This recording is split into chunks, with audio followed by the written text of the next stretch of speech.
ನಮಸ್ಕಾರ ವೀಕ್ಷಕರೇ, ನಾನು ನಿಮ್ಮ ಜ್ಯೋತಿಷ ವಾಸ್ತು ಆಚಾರ್ಯ ಮಂಜುನಾಥ್ ಗುರುಜಿ. ನೋಡಿ, ತುಂಬ ಜನಕ್ಕೆ ವಾಸ್ತುವಿನ ಒಂದು ಟಿಪ್ಪು ಕೇಳ್ತಾರೆ, ಎಲ್ಲೇ ಮನೆಯ ಲಾಕರಲ್ಲಿ ಇಡಬೇಕು ಅಂತ. ನೋಡಿ, ಮನೆಯ ಲಾಕರ್ ಇರುವಂಥದ್ದು ಪಶ್ಚಿಮ ದಿಶೆ, ಒಂದು ಡೈರೆಕ್ಷನ್ಸಲ್ಲಿ, ಪಶ್ಚಿಮ ದಿಶಾ ಅಂತ ಏನು ಹೇಳ್ತೀವಿ ಅಂತಂದರೆ ವೆಸ್ಟ್ ಡೈರೆಕ್ಷನಲ್ಲಿ. ಸೊ ಅಲ್ಲಿ ನಿಮಗೆ ತುಂಬ ಒಂದು ಗೇನ್ಸ್ ಝೋನ್ ಅಂತ ಹೇಳ್ತೀವಿ. ಇದರಿಂದ ನಿಮ್ಮ ಪ್ರಾಪರ್ಟಿ ವಿಚಾರವಾಗಿ ನಿಮ್ಮ ಏನೇ ಒಂದು ಲಾಕರಲ್ಲಿ ಇಡುವಂಥ ಹಣ ಇತ್ಯಾದಿಗಳು ದ್ವಿಗುಣ ಆಗುತ್ತೆ.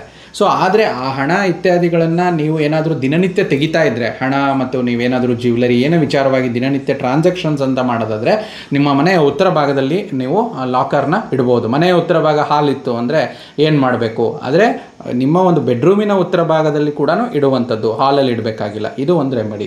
ಮತ್ತು ಮನೆಯ ಒಂದು ವಿಚಾರವಾಗಿ ಕಾಗದ ಪತ್ರಗಳನ್ನು ಏನಾದರೂ ಸೇಲ್ ಮಾಡಬೇಕಾಗಿತ್ತು, ಸೇಲ್ ಆಗ್ತಾ ಇಲ್ಲ ಅಂದರೆ ಮುಖ್ಯವಾಗಿ ವಾಯುವ್ಯ ದಿಕ್ಕಿನಲ್ಲಿ ಇಡುವಂಥದ್ದು, ಅಥವಾ ನಿಮ್ಮ ಬೆಡ್ರೂಮಿನ ವಾಯು ದಿಕ್ಕಿನಲ್ಲಿ ಇಡೋದ್ರಿಂದ ಇದರಿಂದ ನಿಮ್ಮ ಪ್ರಾಪರ್ಟಿ ಬೇಗ ಸೇಲ್ ಆಗುತ್ತೆ. ಇದು ಪ್ರಾಪರ್ಟಿ ರಿಲೇಟೆಡ್ ವಾಸ್ತು ಟಿಪ್ ಆಗಿದೆ. ಧನ್ಯವಾದ.